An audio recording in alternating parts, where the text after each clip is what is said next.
lovely situation. You know, we worked very hard on getting diesel into the market, and already, you know, we predicted that we'd be about 10% diesel across the range. We're running at 16% diesel, and we've done that in 5 or 6 months. And you know, how many diesels first up? Was it 24? Yeah. So our first batch of diesels, when we launched the car, we bought in 24, sold them all. 7 series. 7 series diesel, sold them all. We bought in another 12, sold them all. And so, you know, from our point of view, the public decides, the buyer decides what they want. And there's some strong arguments that we made about diesel. It's also a slightly different specification as well. It's more expensive than this car, but it has a higher specification level too. So we pitched it a little bit higher. But at the end of the day, our buyers decide, and there's a number of people who are deciding to go with the diesel. Next question, Con. Hi, morning. Jeff, you mentioned that in your previous sentence, you mentioned that this car has a lower spec level than the 730li. What has been omitted? Than the 740. But don't misunderstand when I say lower spec. I mean, obviously a $1.1 million car, a $1.3 million car has a higher specification. This car has absolutely everything that the local people, our customers have been asking for. It's fully specified. We can't think of anything that we've left out of the car. And that we work very hard on the pricing and getting the positioning right. So we put everything that we think is right for that car into the car. Okay, maybe I should rephrase my question. So what is compared to the 730li, are there any difference in features besides the engine? Darren. Well, compared to the 730li, the 730li actually comes with larger rear monitors, if you want to get technical. They come in 2 9.2-inch screens rather than one, with a iDrive controller in the center instead of a handheld remote control. You can get into the details later at the car. And also, as you guys know, diesel engines cost more. They're very highly engineered, so there is an extra cost related to a diesel engine. Now, whether we decide to absorb that cost or pass it on to our buyers, that's the choice that we make each time. So we position that car specifically to be, somewhere between the 840 and the 730li. Sure. I think up to 2 generations ago, the 7 Series was assembled in Malaysia and then BMW stopped it. And that could be a reason why your volume doesn't match Mercedes, which assembles their S-Class locally. Have you all not reviewed that position, whether you want to assemble to reduce the prices? You ask good questions. We would love to assemble the car here, and we worked with the government on doing a few things there to get it right, and we couldn't quite get there. The car is assembled, the 730 is assembled at Plain, Thailand, our BMW factory, fully owned by us. And the standards there are fantastic. They're normal world standards for BMW. We would have liked to have assembled it here, but it wasn't possible. We couldn't quite make the business case, which you need to do. We're working on bringing more and more models to have assembled here in Malaysia, and we're going to add a couple of models before the year is out. And you'll hear all about those in due course. But so far, since moving to Kedah, your assembly of Kedah, you haven't really been assembling many new models yet, have you? Your 3 Series comes in SKD, I believe.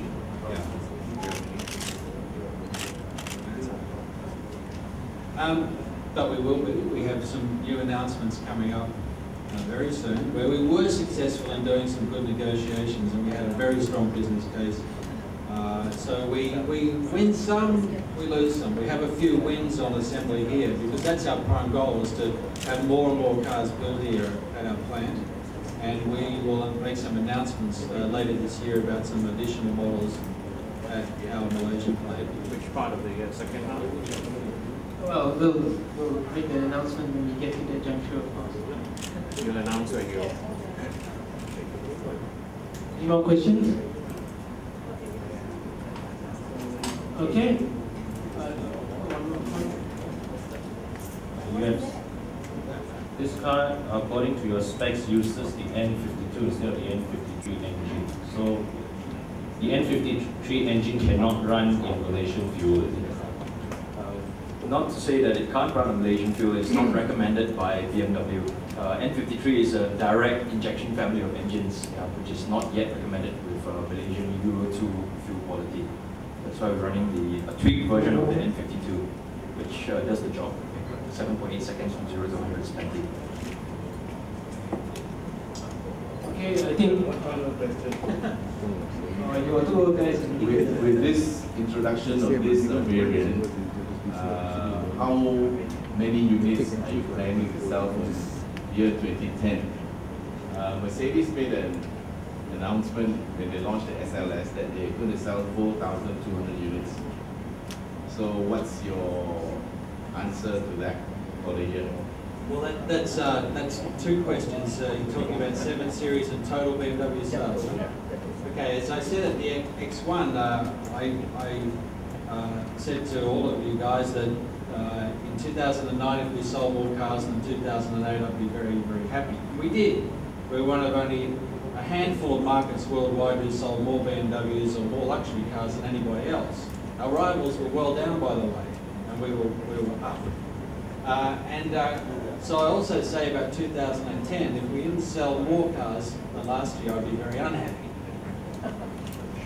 Okay, so we plan on selling more cars than last year. 7 Series will add some good volume. We sold 150 740s last year, and with a 200,000 price gap between those cars with pretty similar spec, we have very high aspirations for those cars. I won't put a number on it, except to say that the car is right for the Malaysian market. It's exactly what the customers want, and you know, for us, we want to dominate that market, and that's our plan. Final question. Okay.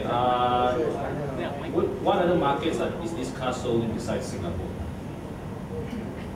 Which other markets is this car sold in besides?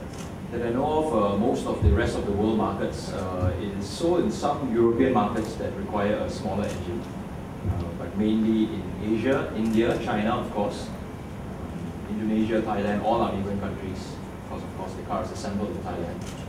So basically all the Southeast Asian countries. Not the USA, of course, they like their big EVs. All right. Thank you. Now, what I'd like to do is to invite the photographers forward for the photo op.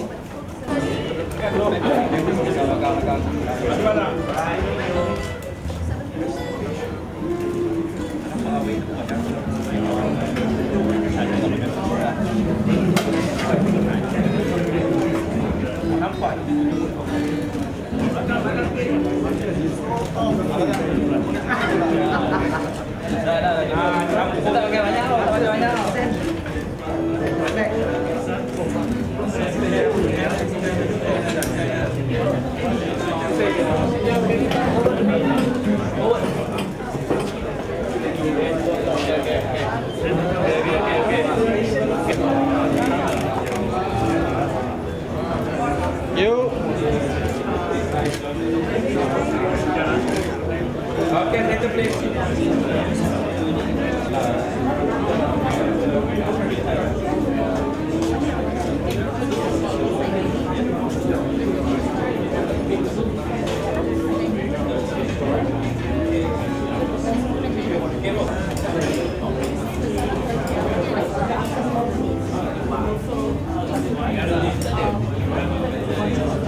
Ada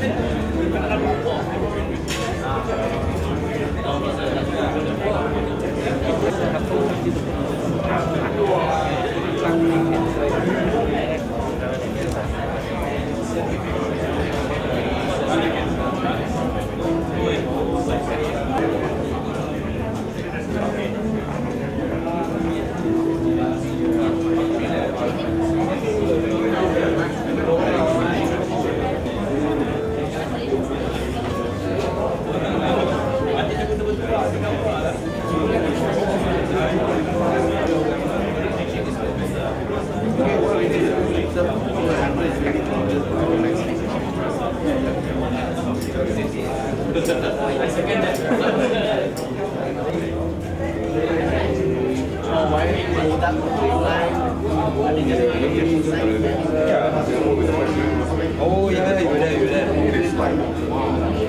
Singapore is relatively direct.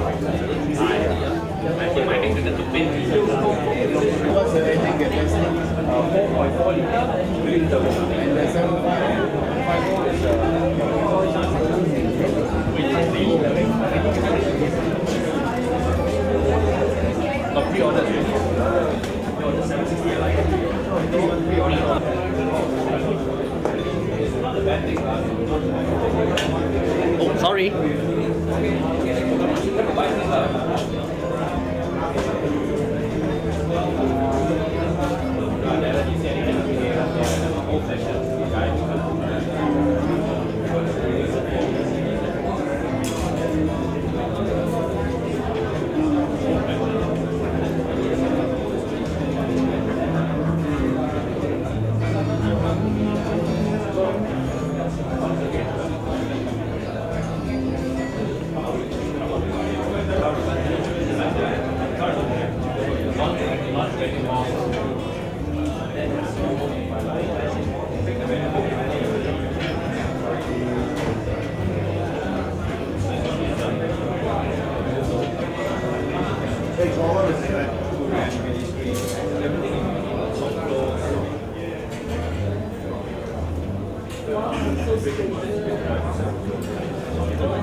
We're gonna do another round from that side.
When do you want to do that?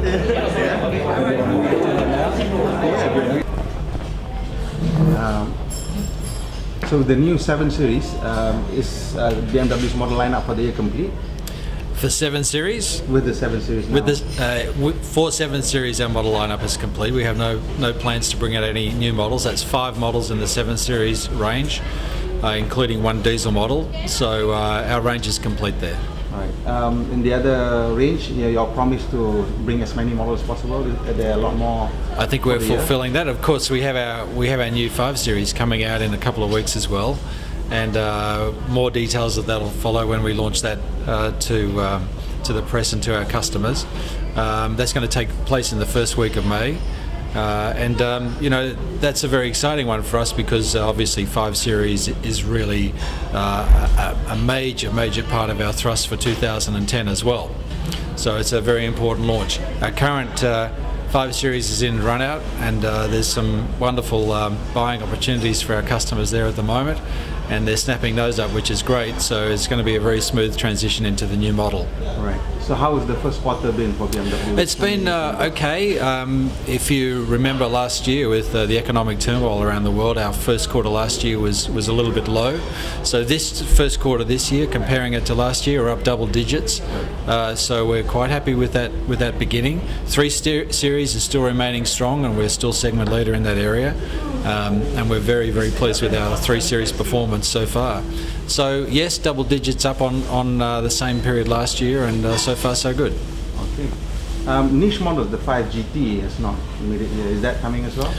Yes, it is. You know, we weren't originally going to take that car, and I personally wanted to drive one. So we decided to bring a car in, and what happened was that somebody said, "I'd like to have that car," and we sold that car pretty quickly. Never got to drive it, which is a bit sad. And then that happened 2 or 3 or 4 times, and now we've decided to bring the car in, and we're going to bring in double digits of that car as well. So you will see the 5 Series GT in Malaysia. Okay.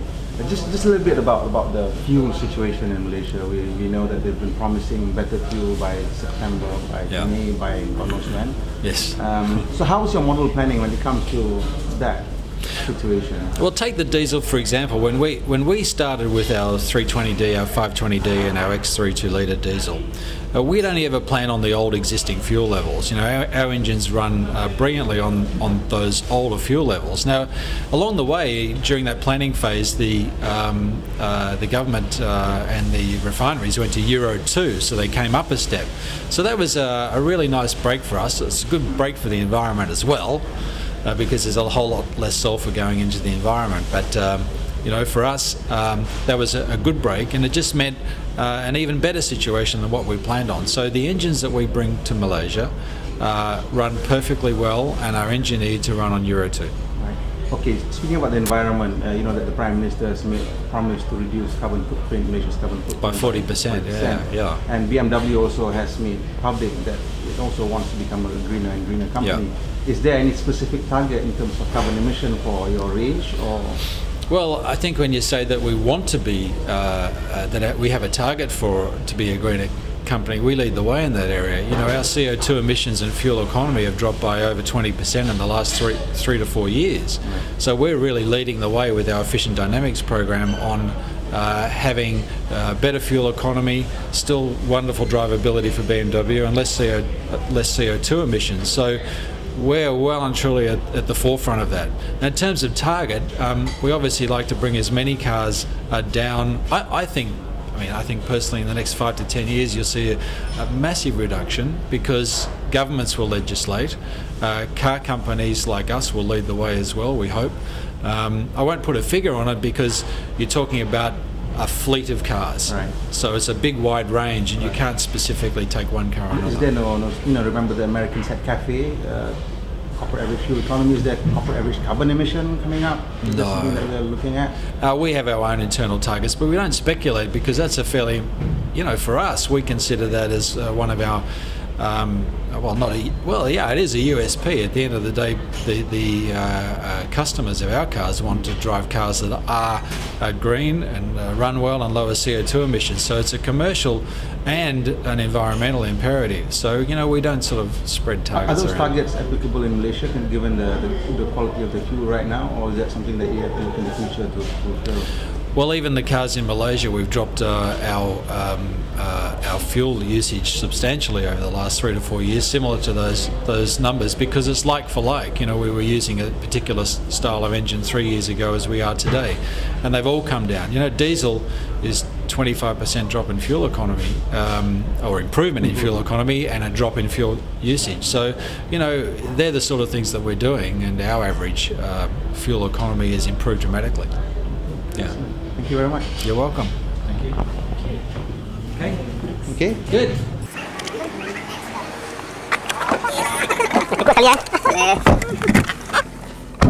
Alright. So, good water. Alright. Macam mana? Kereta. Ya, dia nampak macam timingnya macam ni. Tu lah kita maling. Bawa cerita pun tak ada bunyi. Kalau kotor aku boleh macam bunyi keluar boleh balik.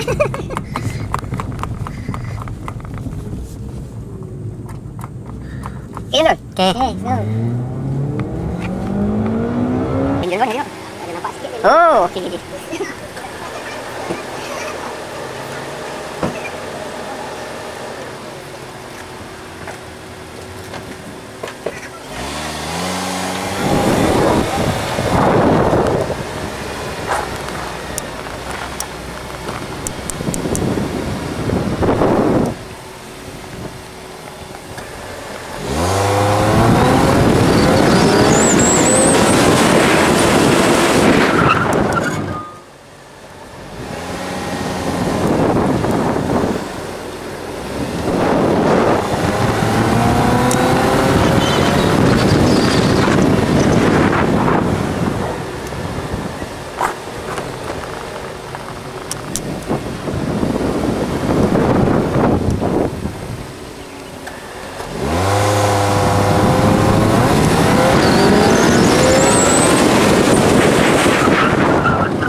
Macam kau kena berlakon lah muka.